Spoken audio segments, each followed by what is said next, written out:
As a condition for peace, Putin is demanding that the Donetsk region be handed over to Russia.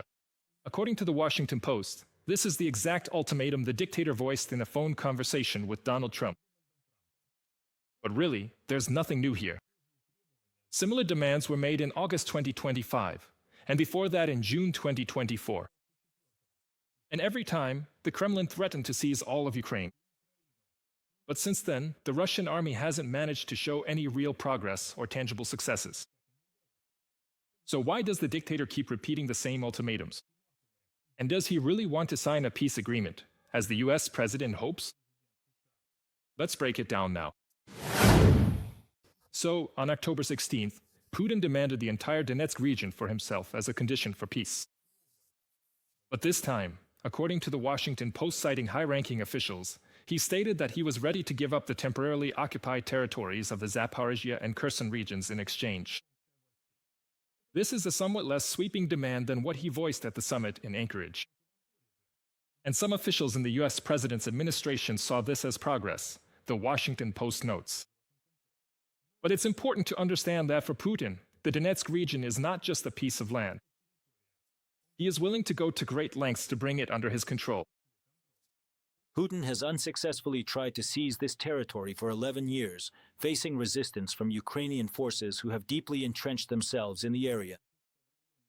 The regions are not considered a crucial stronghold against Russia's rapid advance westward toward its capital.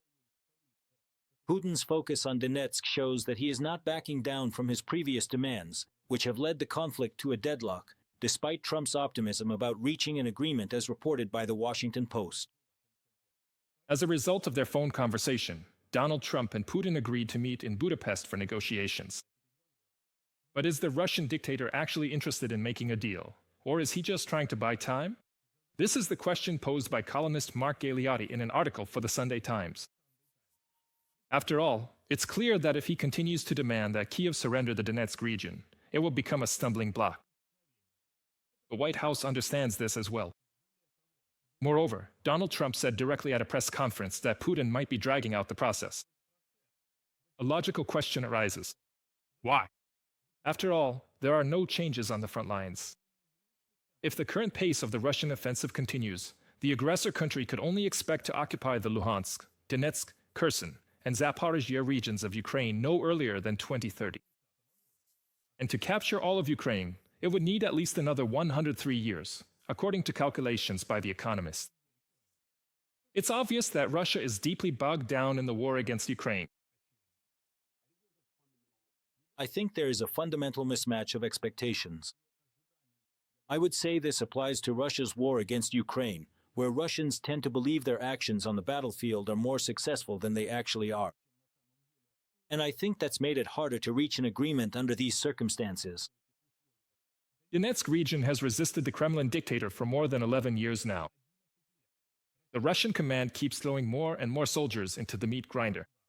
But the result is always the same. For Putin, this region has long become an obsession. It's the main evidence of his failure. That's exactly why he started talking about supposedly trading it for the temporarily occupied territories of Zaporizhia and Kherson regions. But it's clear that if the Kremlin gets such a trophy, it won't stop there. For Putin, this won't be the end of the war. It's a springboard for a new round of aggression.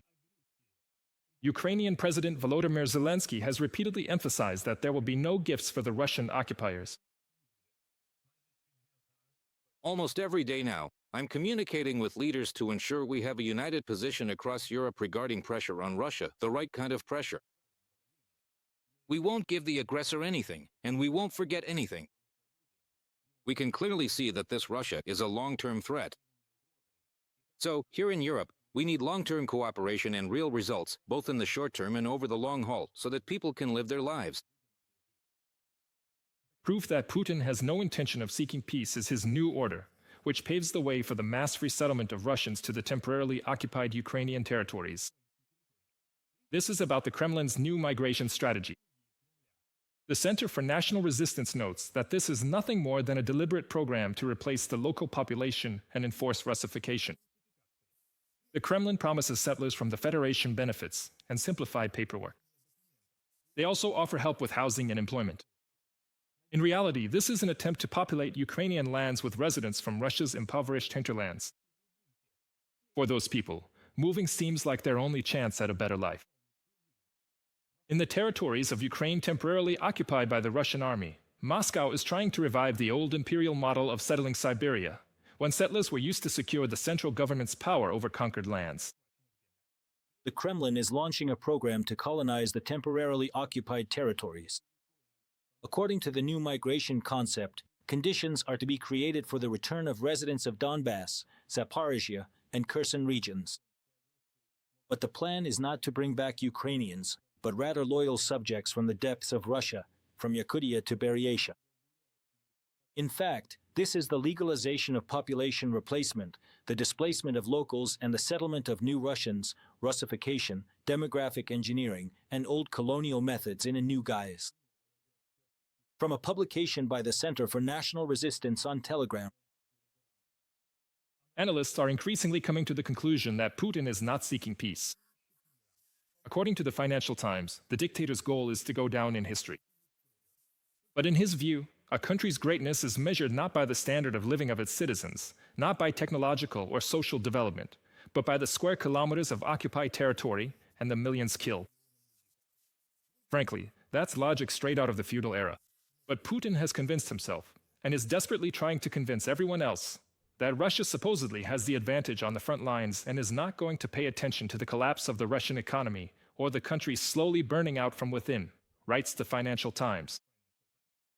The Russian dictator doesn't care anymore, as long as he makes it into the history books. For Putin, it's not about money, it's about his legacy. He wants to go down in history as the greatest Russian ruler since Peter the Great. He believed he could secure a victory for Trump, but decided not to do it. From the Financial Times publication. And that assumption might actually be true. It's no secret that the dictator is an enthusiast of alternative history and oral storytelling. As it turned out, at that very meeting in Alaska, the Russian dictator gave the US president a lengthy lecture on pseudo-history. Sources from the Financial Times reported that behind closed doors, Putin spoke at length about Rurik, Yaroslav the Wise, and Bogdan Khmelnytsky. Following Medinsky's precepts, he considers them part of Russian history, and for some reason tried to convince his counterpart of this. Trump was, to put it mildly, not prepared for such a turn during negotiations about ending Russia's war against Ukraine. Donald Trump was so shocked by what was happening that he raised his voice several times and even threatened to walk out of the meeting. As a result of that conversation, the American president ended the negotiations early and canceled the planned lunch where the delegations were supposed to discuss future economic ties between the countries. From a Financial Times publication. Whether the President of the United States will hear the next chapter of Putin's saga in Budapest, we'll find out soon. The upcoming summit will be a point of no return for the Russian dictator, according to the Center for Countering Disinformation under the National Security and Defense Council of Ukraine.